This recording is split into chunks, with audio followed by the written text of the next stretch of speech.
Good morning, friendship. We are wrapping up our series, Love Is, and I hope that by now, if this is your first week, I'll kind of bring you up to speed, but I hope by now, as you've listened to it, you realize that love is something so much bigger than just a romantic thing between a man and a woman, between a husband and wife.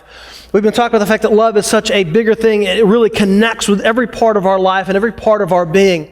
The first week we talked about the fact of what is love. What is love really?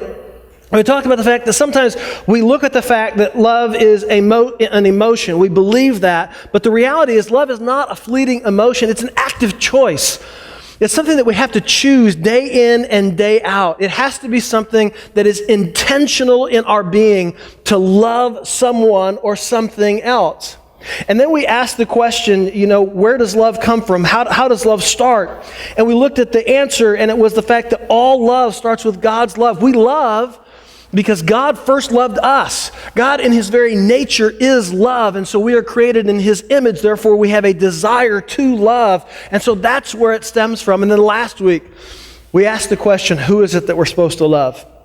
And very, very clearly, God lays out in Scripture that through Jesus Christ, that the two most important commandments are to love the Lord your God with all your heart, with all your soul, with all your mind, with all your strength, and to love your neighbor as yourself. And the fact that we are to love God and love others, that is how God has laid out and intended for us to love. And those two things should be the priority. And we talked specifically last week how we are supposed to love others. And today, we're going to wrap it up with asking the question, what do you love most? What do you love most? Now, the reason that this is so important of a question to ask, especially for those of us that know Jesus Christ, that say that we're followers of Christ, is because whatever you love most becomes the determining factor of everything else in your life. Whatever you say is the most important for you, those things are really what drives you. And so you have to ask the question, where do I spend the majority of my time? How do I invest the majority of my energy? How do I spend my money? Where do I do those things? Because when you answer those questions, within that question, you will find the answer of what you love most. Because if you look at your checkbook and you look at your calendar and you look at your energy and where you invest it, that will be pointing like a big neon sign. This is what you love most, more than anything else.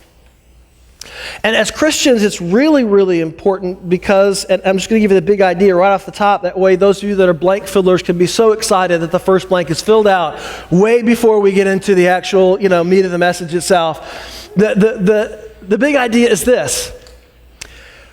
The object of our love becomes the God of our lives. The object of our love becomes the God of our lives. Now, I want you to notice that God is in small g. It's not talking about God the Father. It's not talking about God divine. It's talking about the role or the position of ultimate authority in your life. Whatever is the object of your love, that is what you give permission to tell you what to do and what not to do. Whatever is the object of your passion, whatever you spend and you move towards, you say, I want this more than anything else. Every decision you make will be based upon whether or not it moves you closer to that thing that you love most. And so what happens is everything else in your life becomes secondary. There's really nothing that you can love secondly, because love is really driven by one thing. And whatever that one thing is, everything else becomes second to it. Everything else falls short. And any of those things, as they conflict or keep you or become a barrier because between what you love most and this, then this actually becomes an enemy of what you love most. You can really only love one thing the most when you really think about it. And so what I want to do is I want to just begin in Matthew chapter 6, because it's very important to understand what we love most. And Jesus Christ is talking in Matthew chapter 6, and one of the reasons that we look at this is because whatever we love most becomes the biggest pursuit of our life. Whatever we love most, we will add and put all of our passion towards. It will guide every single decision that you make. It will determine the very course of what your life will be like. You see, you can only truly fully love one thing. Everything else is secondary. Jesus says so much in Matthew chapter 6, verse 24. It says, no one can serve two masters. Now, if you like to underline and highlight and that type of thing, let me just say, the first two words of this are very important. This is Jesus Christ talking. God the Son, He is perfect and sinless and holy. Not only does He never do anything wrong, He always does everything right.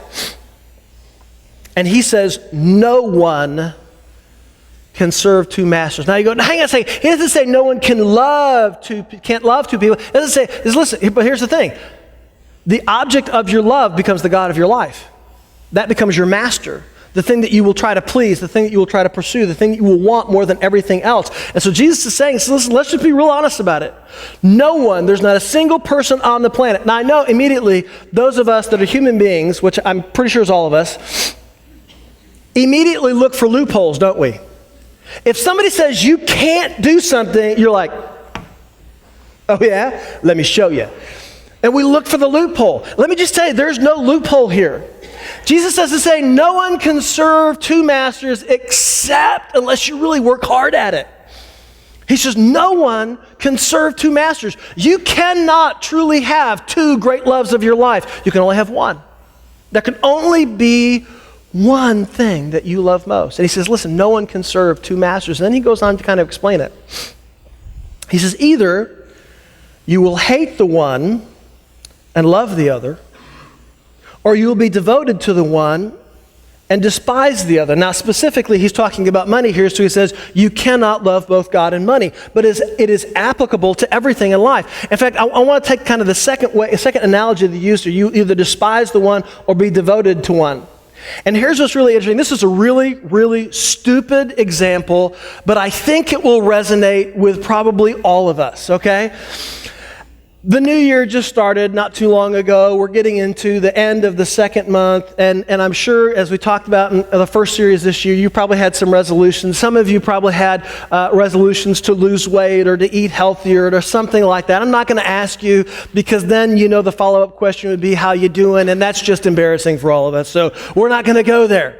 But when you decide and you become devoted to losing weight, right? You're like, oh, I am going to lose weight. I am going to get rid of this extra pounds that came over New Year's and Christmas and Thanksgiving and then Easter before that. And you just think, I'm going to get rid of it. And I'm going to get rid of it. I'm going to do it. And then somebody walks in with a chocolate cake with vanilla ice cream and chocolate syrup. You're like, and you want it, right? But you have devoted yourself to losing weight.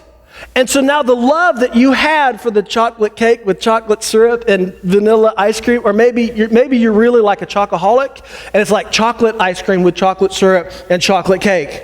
And you're like, oh, and a glass of chocolate milk. Yeah, that is perfect. I mean, chocolate overload right there, Immediately, the love that you had for that now becomes hate, because you're devoted to losing weight. And so you're like, oh, get that out of my face. I don't want it anywhere near me. I can't, because you don't want that to get in the way of what you're devoted to. Now, I know it's a stupid analogy. You're like, oh, that is dumb. But it fits, doesn't it? Think about it.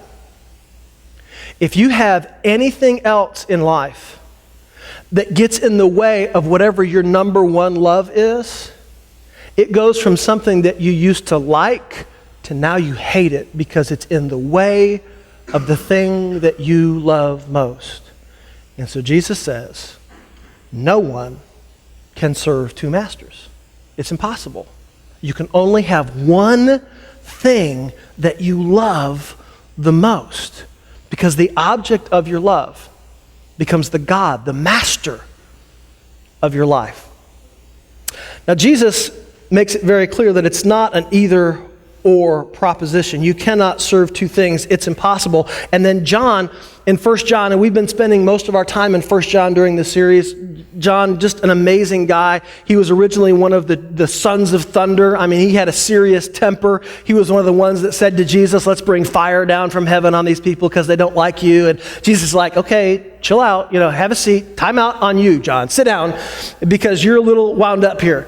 And this guy, because of his relationship with Jesus Christ and because of the transformation that's taken place in him, now is writing an entire book that's all about loving God and loving others. It's amazing the transformation that took place in his life because love is a choice, not an emotion. And so we've been spending time in that. And so John breaks it down even further for us. He says, listen, if you really take it to the lowest common denominator, there are only two choices. There are only two possible things that you can love most. It can either be the world and all the things that it offers, or God. That's it. Because everything else outside of God fits underneath the category of the world and all the things that it offers.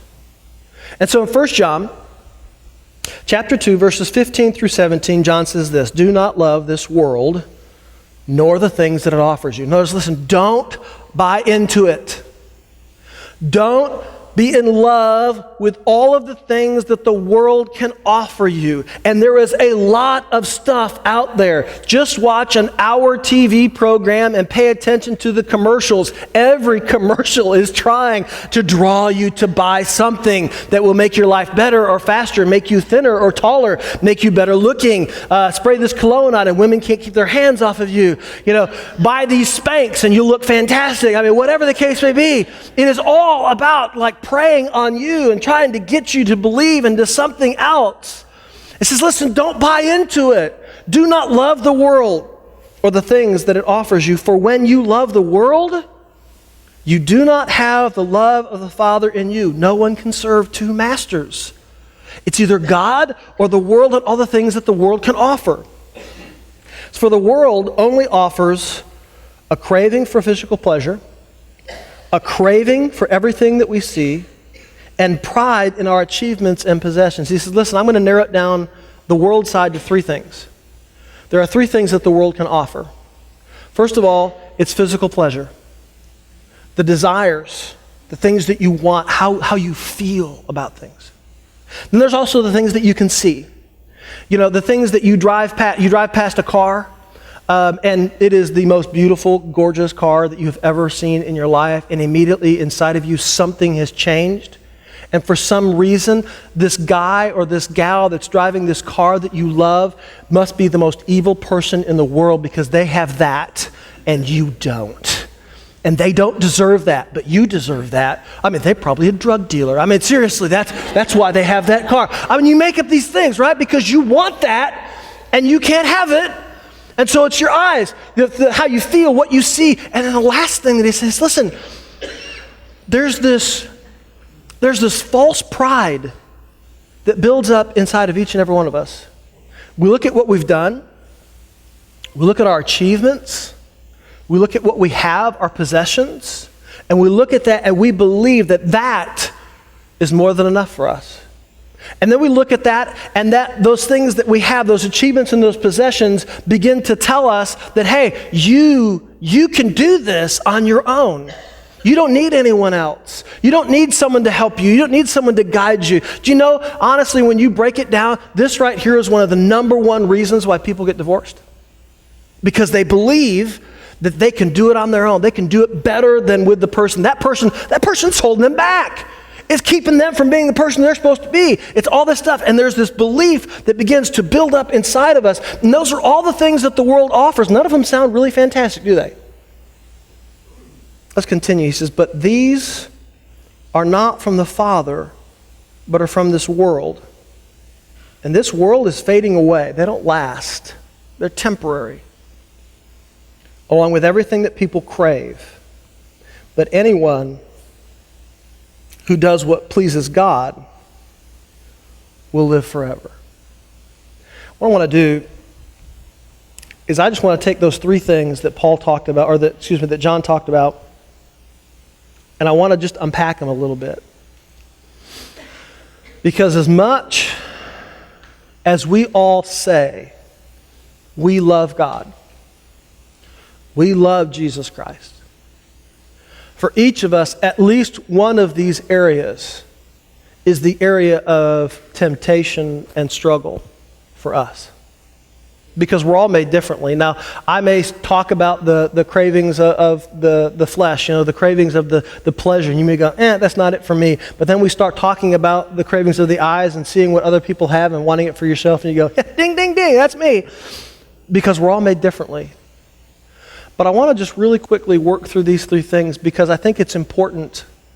Because when we work through those things, I think we're going to see where it is and what it is that we've put ahead of God in our lives. And because we pursue that more than anything else, that particular thing has become the God of our life instead of the God who's made us.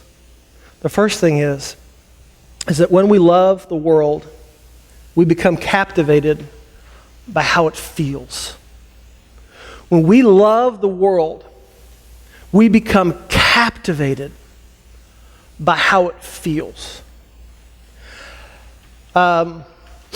If you go online and you just type the word addiction into Google or Yahoo or Bing or whatever it is you use, thousands and thousands and thousands of pages are going to come up of all sorts of different addictions that people have. Do you know that the root of all addictions is this right here? How you feel. You see, because when you become captivated by how you feel, your feelings drive your decision making. They go, no, it's not that. Listen, let's just work it through. Let's just deal with the most simple. We love food, okay? Let's be honest. We love us some good food.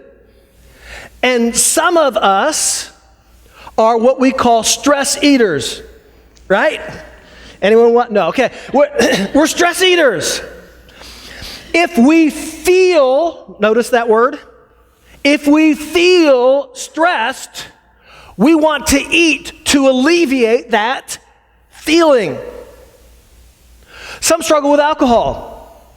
We say, well, we just like the way that it makes us feel. Or we don't like the way that we're feeling. So we want to stop feeling altogether. And we're addicted to that. Then there's also the drugs, and there's also, sex, pornography, all these different things that are all based in feeling.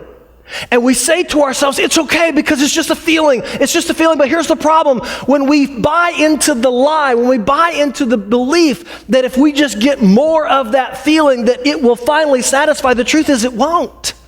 And it doesn't. And so we are held captive by how we feel. And we're driven to deeper things. We're looking for longer lasting feelings. And you'll try and you'll do anything. And then after the fact, you feel ashamed and stupid. You ever done something because you were upset? Or done something because you were irritated with somebody else? Or maybe you made a decision.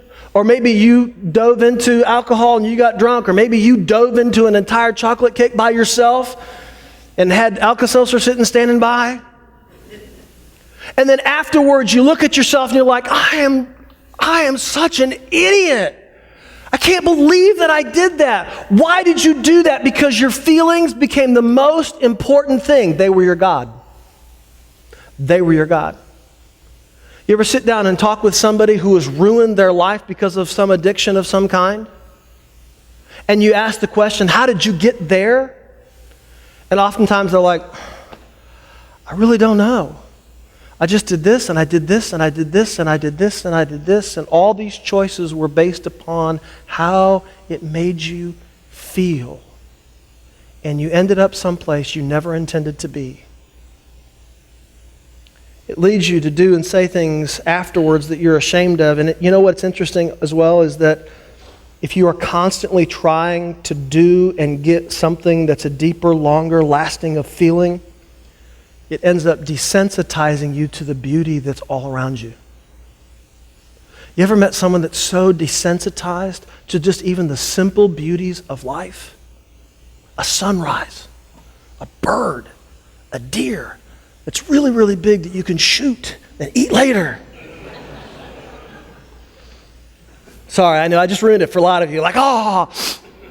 But we get desensitized to the simple things in life that are beautiful and gorgeous that God made for us because we have dove so deep and are so captivated by the necessity to feel it more. We become captivated by how it feels. When we love the world, we also accept the lie of more. The lie of more. Now this is, man, just about every other commercial on TV is all about the lie of more. More, more, more, more, more. I'm amazed. People are like, well, I need to build another garage. Why? Because I can't hold all my stuff. Okay, maybe you've got a problem. Just saying. I mean, we think about all this stuff and it's always more, more, more, more, more. And the lie is this. If you get more, then you'll be satisfied. If you get one more, then you'll be happy. If you get one more, then everything will work out great. Everything will be the way that you want it to be. If you will just have one more kid, it'll all be better. If you'll just do one more thing, it'll all be better. If you just get one more job, it'll all be better. If you just get one more car, if you just trade in your car, if you just trade in your wife, or you trade in your husband, or it's always more. It's always more. But here's the thing. More never satisfies. In fact, what it does is it traps you into just an endless cycle of more. And it leaves you unsatisfied and unfulfilled because more is never enough. And at the end of more, you recognize just how empty you really are. It's the lie of more. When we love the world, we become captivated by how it feels. And maybe you go, yeah, that's me. I recognize that. Or maybe you are the person that has accepted the lie of more. That you have to have more. And now, let me just say, don't look at this and go, well, I'm not an addict. That doesn't mean that you have not bought in and become captivated by how it feels. You go, well, I don't have a lot of stuff. That doesn't mean you don't want more stuff. I always chuckle because people go, oh, it's only the rich people that struggle with coveting. Really? I think they just go out and buy what they want. So I don't think they're coveting. I think they get it. It's those of us that can't get everything that we want that struggle with it, quite frankly, right? Because we're like, man, I would really like that. Oh, he's evil. There's some, because we think that way. That's the way our minds work. Accepted the lie of more, but the last one is when we love the world, we tend to live like this life is all there is. We live like this life is all there is. We look at what we have, we look at what we've done, we look at the relationships that are currently around us, and we say to ourselves, this is what it's all about. We don't think about consequences that extend past this life. We believe that everything we know is everything that there is to know. We never stop and ask the question, is there something else out there? And because we never stop and do that, we tend to trust and place our faith in the experiences that we've had. We tend to place our faith and our trust in the things that we have, in the relationships that we have, and we go through life on a faulty foundation believing that that is going to be enough for us. But here's the problem. You ever had somebody you never thought would betray you? You ever had something that you believed was a sure thing not become a sure thing? You ever had a physical strength or ability that you had that immediately was taken from you with no understanding of why or how? You see, if we live like this life is all that there is, and our understanding and our belief all falls in all of these things, then here's the problem. We are trusting in something that is untrustworthy. We are believing in a lie that can never be filled. And so we walk through life with a false sense of control. We believe we've got everything under control. It's all under control. No, It's not. In fact, just really quickly, for just a moment, to break the tension, look at the people around you and tell them, no, you don't have it under control. Just really quickly, in a loving way, in a smile, just say no. If you know them and you love them, just smile and say, I love you. No, it's not under control. Because we have this false sense that we can control our life. The Bible says you have no idea what will even happen tomorrow. You have no idea what will happen in the next minute. We have no control. But we have this false sense of pride and this false sense of belief that we've got everything under control. And what happens is the longer we believe in that, it fools us into believing that we can do it all by ourselves. Those of you that have little kids, you've heard that before. Me do it all by myself. I got it all figured out. Do not, listen, I know that I broke it, but I can fix it. No, you can't. You don't even know how you broke it in the first place. I mean, seriously. We have this false sense, and what happens is that we end up burning bridges in relationships. We end up pushing people away because we believe we've got this. When you love this world, you end up being trapped by your own desires. You are at the very whim of how you feel.